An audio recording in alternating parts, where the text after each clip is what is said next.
एमआयएमचे प्रदेशाध्यक्ष माजी खासदार इम्तियाज जलील यांनी महाराष्ट्राला हिरवं करू असं वक्तव्य केल्यानं संपूर्ण राजकीय आणि सामाजिक क्षेत्रातून त्याचा निषेध व्यक्त होतोय।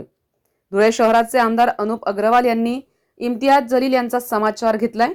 ज्या छत्रपतींच्या महाराष्ट्रात राहतात, इथलं अन्न खातात, तो महाराष्ट्र भगवा करण्यासाठी छत्रपतींनी हिंदवी स्वराज्याची स्थापना केली। इम्तियाज जलील यांनी त्यांच्यात जेवढा जोर असेल तेवढा जोर लावावा आणि महाराष्ट्र हिरवा करून दाखवावा असं आवाहन आमदार अनुप अग्रवाल यांनी इम्तियाज जलील यांना केलंय।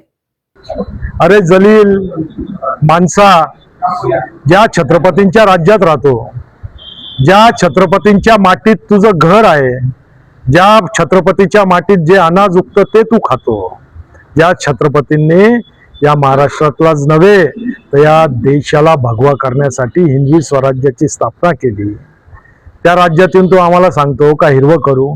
तुझ्यात जोर असेल तर जे हिरवं तू धुळ्याला करायचा प्रयत्न करत होता, आज आमच्या नागरिकांनी भगवं केलं। जिथं तू संभाजीनगर मध्ये राहतो ते सुद्धा आमच्या लोकांनी भगवं केलं। तू निवडून येऊ शकला नाही आणि तू काय भारताच्या गोष्टी करतो? तू आणि तुझा आका, तुमच्यात हिंमत असाल तर करून दाखवा।